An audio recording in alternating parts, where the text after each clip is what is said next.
Para hindi na po masyadong humaba yung ating video ngayon, ay hindi na lang po natin ipapakita yung pagmasa po ng ating dough. Ganun lang naman din yan mga ga, pagsamasamahin lang man yung mga ingredients at masahin at ilagay ko lang po yung mga ingredients natin dito sa ating capsule. Ang ipapakita lang po natin ngayon sa ating video ay kung paano lang po ito iporma. Magbigay lang po ako ng recipe ng ating 6 na kilo, 3 kilo at 1 kilo dito para kung sa ganun may pagpipilian din kayo. So dito yung aking dough ay nilagyan ko lang po yan ng kunti lang po na food color na lemon yellow. Pagkatapos ko yung mapakinis yung aking dough sa ating dough roller machine, ay pinutol ko lang po yan ng 30 grams at pagkatapos ay pinigura at binasa ko po yan ng tubig at saka pinalubog ko po dito sa ating bread powder. At pagkatapos ko yung isinalansan lahat ay pinaalsa ko muna yan ng 50% at pagkatapos ay binutasan ko po yan ng padahan-dahan dito sa gitna. At sa ating palaman dito ay gumamit lang po ako ng ube flavor na Jersey condensed milk. At para may pagpipilian po din tayo sa ating palaman ay gagamit din ako dito ng pandan condensed milk. At yung iba naman dito ay nilagyan ko po yan ng strawberry ng ating Bavarian filling. At pagkatapos ay palsahin ko muna ito ng kaunti hanggang sa ito'y mag 80% saka ko na po ito isa lang. At ito na mga ga, luto na po siya. At dito naman sa ating ham rolls ay palaparin lang po natin yung ating dough. Gamit lang po yung ating rolling pin. At saka lagyan po natin ito ng ham. At yung ating ham pala mga ga ay hinati ko lang po ito sa gitna.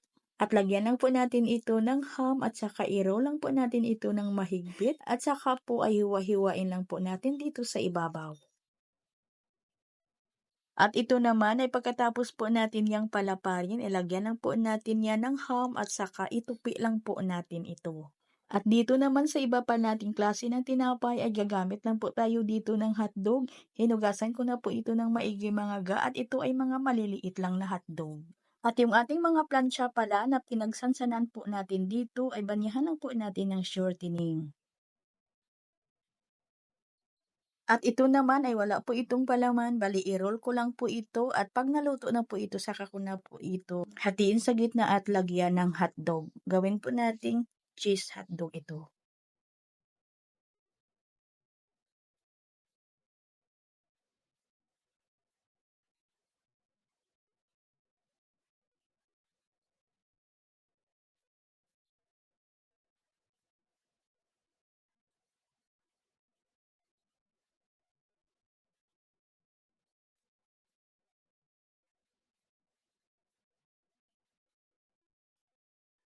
At ito naman ay palaparin lang muna natin ito at alsahin lang po natin ito ng kaunti at saka lagyan po natin ng hotdog na or bilang palaman po natin dito sa ibabaw.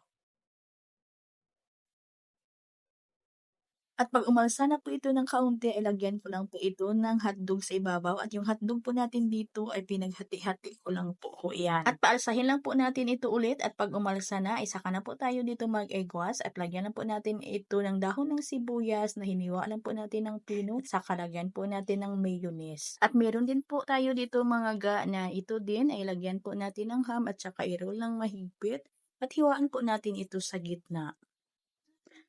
At ito naman ay ni-roll lang po natin ito at saka pinaalsa ng kaunti at saka nilagyan po natin ng hotdog.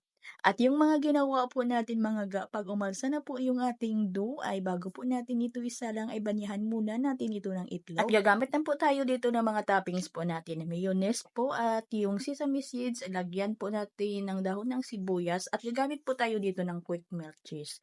At isa lang po natin ito sa may preheated oven, 180 degrees Celsius sa loob ng 15 minutes. Ang mga ito na pagkaahon po natin ito sa ating oven na ito'y naluto na habang mainit pa ay banyahan lang po natin ng butter or di kaya margarine. At nang sa ganun ay maging makintab din siya tingnan. At hanggang dito lang mga ga. Bye-bye!